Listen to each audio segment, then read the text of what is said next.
Hey, Dr. Paul here with Prestige Chiropractic. Finally with part 2 of our long-awaited shoulder mobility exercises, stretches, whatever you want to call it.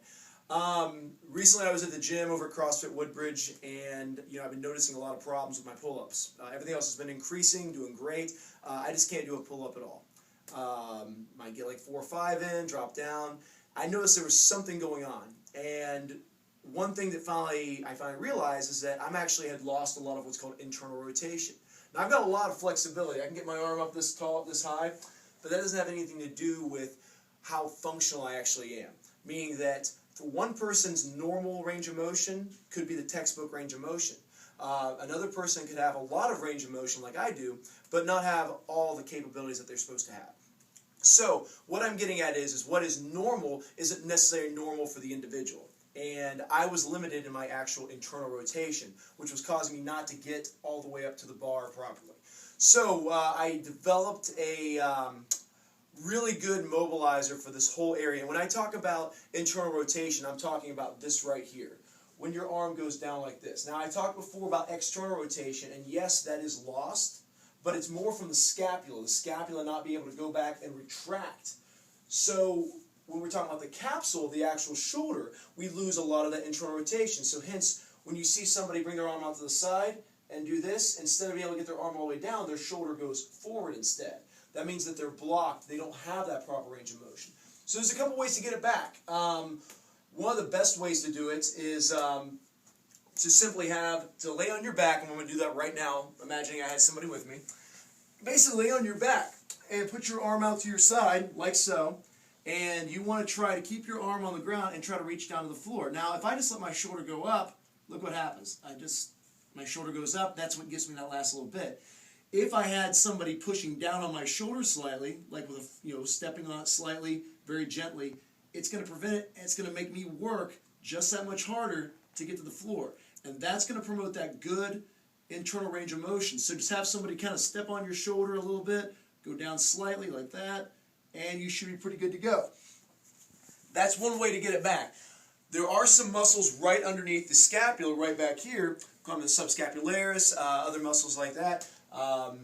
Jim, teres major, teres minor. It's been a long day.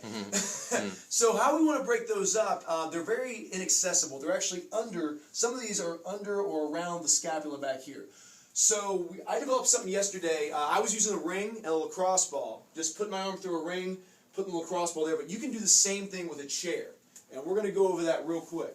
So find yourself a chair that you got a nice back to that you can rest your arm on like this. And this is very simple. Take the lacrosse ball, put it in your armpit area. And you're going to lean right, you might want to get in here a little closer to see this. You want to lean right into it so you feel it putting pressure into the armpit, but kind of more back towards the shoulder blade. And what I want you to do, start by just bringing your arm up like this and rotate. Oh, yeah. Right like that. Yeah, Jim's laughing because he knows this hurts.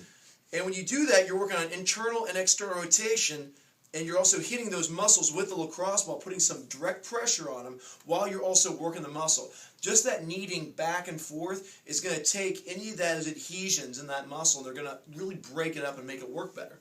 So, get that like that, you get really into there, really into there. The biggest motion is going to be going like this. So bringing your arm like so and getting that real nice pain. And it should be painful, okay? Also then, at that point, what you can do is you can take your arm out to the side, go back like you're going back around your back, like you're trying to bring your arm behind your back. And that's really going to get deep into that area, and it's going to break up all those adhesions. And like I said, yesterday, did my very first, I've never been able to do a chest-to-bar pull-up. That's where you're doing a pull-up all the way to your chest, hitting your chest. I've never been able to do that. I didn't get stronger between yesterday, or the day before yesterday and yesterday. I did this stuff yesterday after doing a very hard workout, and guess what?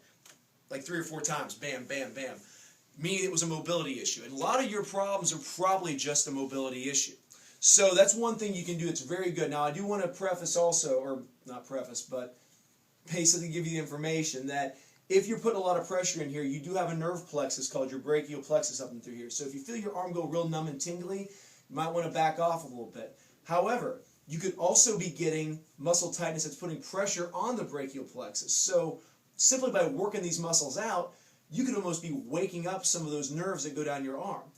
Next thing you know, you've actually got better function of your arm through your nervous system working more efficiently, which is something chiropractors want you to have all the time anyway.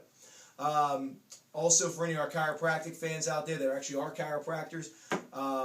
You know, most of a lot of problems in the neck that you can't be seen to really get somebody's neck aligned properly. Look at their shoulders, look in through here, and see if there's a problem there. Because I've been working on this a little bit with a couple clients today, and their necks were much easier to adjust. It seemed like they had even better mobility post-adjustment, because a lot of these muscles can affect some of these areas right through here through the neck. So work on that. We'll have a little bit more for you next time, but for now, work on that internal rotation, lay on the ground, bring your arm down here as somebody's lightly stepping on you. Another thing too, make sure they are not putting pressure the whole time, because that will hurt your shoulder. Just kind of a pump motion, okay? And as always, use all these at your own risk. Please just be careful and listen to your body, but also get that mobility back, okay? Great.